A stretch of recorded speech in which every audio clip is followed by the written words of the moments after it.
Well, hello everybody and welcome to St Edmundsbury Cathedral here in the city of Bury St Edmunds in the county of Suffolk here in the UK. We are here, as you might have guessed, to record the wonderful 2010 Harrison and Harrison organ. It's rather good. Richard Cook, one of the organists at this wonderful cathedral, is going to give us an organ recital, a Christmas-themed organ recital, which you might not be surprised about, given that we are in December now. And I'm going to give you a Christmas-themed virtual church. Yay! Richard is also going to take us around the organ with an organ demonstration as well, so you're in for a real treat. We stood here in the choir. This area was actually built only in the 1970s. Has a really wonderfully clear acoustic. You probably can't hear it on the microphone. You might just be able to hear it, but it's wonderfully clear, wonderfully transparent, and really warm actually. It's a really warm acoustic. The body of the cathedral, the nave down there, is actually much older. That's, I think, 13th, 14th century down there, with a wooden roof. So those of you who know about acoustics know that wood tends to absorb the sound. So the sound actually down there is relatively clear. So unlike Gloucester, where there was a huge reverberation and a little bit of a wash of sound, we're lucky here. We don't have to contend with that wash of acoustic. Right, so let's talk about microphone positions. When I did when I announced the Gloucester video, the Gloucester recording series, a number of people expressed their concern about my microphone positions. Now I just want to respond to that very briefly. I'm going to hold up my hands now, or hand, and say, yeah, I have not had any formal training in sound engineering. I wasn't on the Tonmeister course at the University of Surrey. I really wish that I had been. Everything I do is self-learnt, and everything I do is what I imagine. Well, I try to imagine the sound I'm going to capture or create, and put the microphones in a place where I think that sound will be best captured. So at Gloucester we had the microphones on the east and west side of the organ. A crucial thing to do at Gloucester because the organ speaks in both directions. It's as simple as that. If you have the microphones on one side of the organ only, the pipes on the other side of the organ, you won't pick up on the microphone and it'll just be a waste. We're doing something similar here. The organ speaks in two directions. We have this case here and one round the corner, and I'll take you around the corner in a moment. And my idea here is, as with Gloucester, to record record the cases, record the organs in a stereo way. You know, so we are using the microphones in an ORTF format. That is to say, the microphones are placed at about 17 centimeters apart from each other. Developed by Radio France in the 1970s to emulate the sound that we as humans hear. So I've done that on both sets of microphones on this case and the one around the corner. So these guys, super high. Hope you can see them. It's right up by the ceiling. Well, not quite up by the ceiling at all. Now they are capturing the swell. The choir is very clear in this part of the cathedral, and the big solo reeds. Those microphones, and actually I haven't quite got these tall microphone stands are Manfrotto microphone stands. I got a lot of people asking me about them.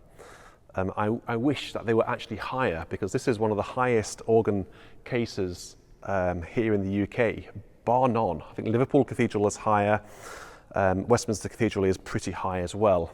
But actually, these two cases and the organ console are pretty much right up there. So these microphones are capturing the grate division and the pedal, or the pedal sort of speaks in both directions with the low frequencies. Again, in ORTF format, so we've got those microphones over there and the ones over there in exactly the same format, ORTF. It's worth checking that out if you haven't heard about it.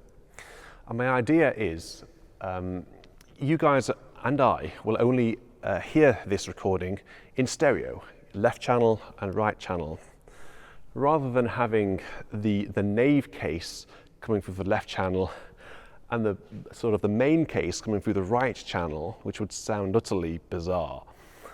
I'm going to have the left and right on both. So essentially, if you imagine, this is what I've imagined in my head, overlaying the cases together, all right? So if you imagine the cases actually being combined and there only being one case. That's my thinking, bringing them together. As usual, down here in the nave, we have these Neumann TLM 170s. Those, as you probably know, are Neumann 184s.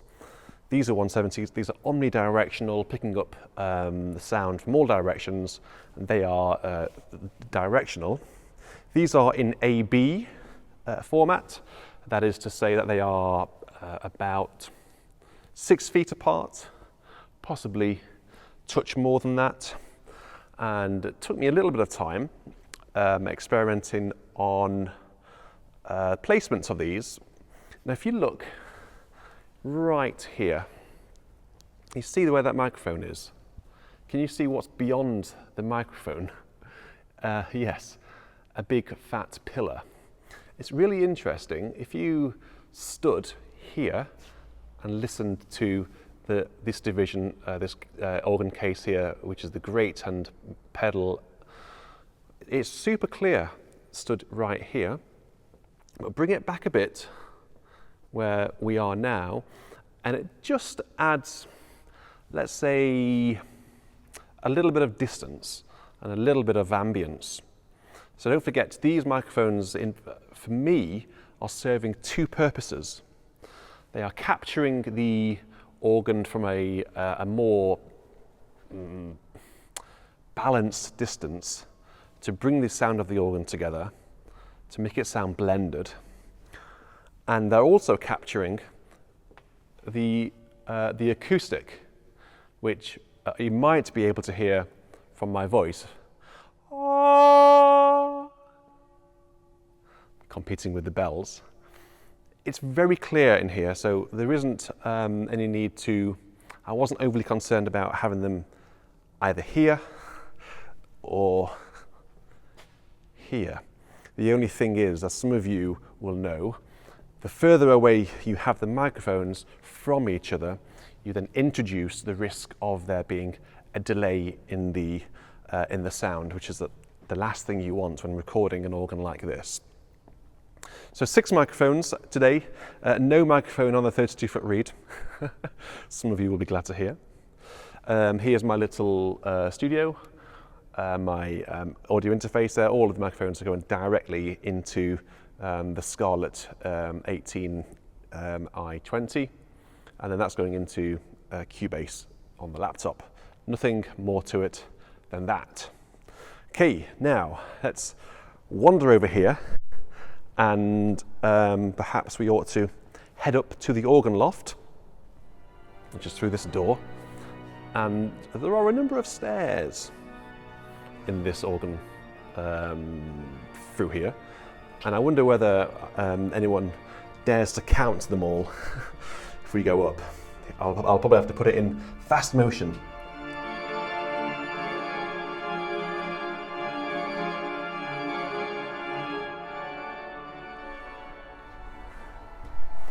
Whew.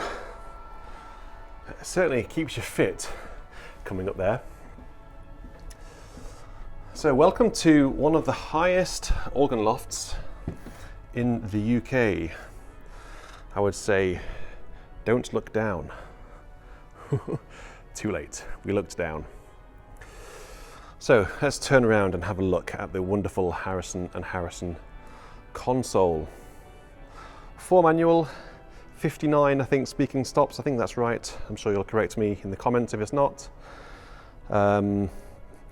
Usual pedal board and toe pistons. Solo, swell, swell. That is to say that, let's go a bit closer. Let's see what it says. Transept, choir.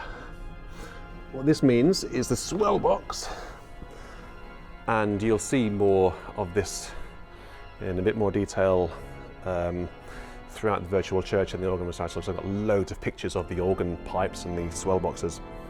The choir is there and the transept is over there. You can actually use the shutters to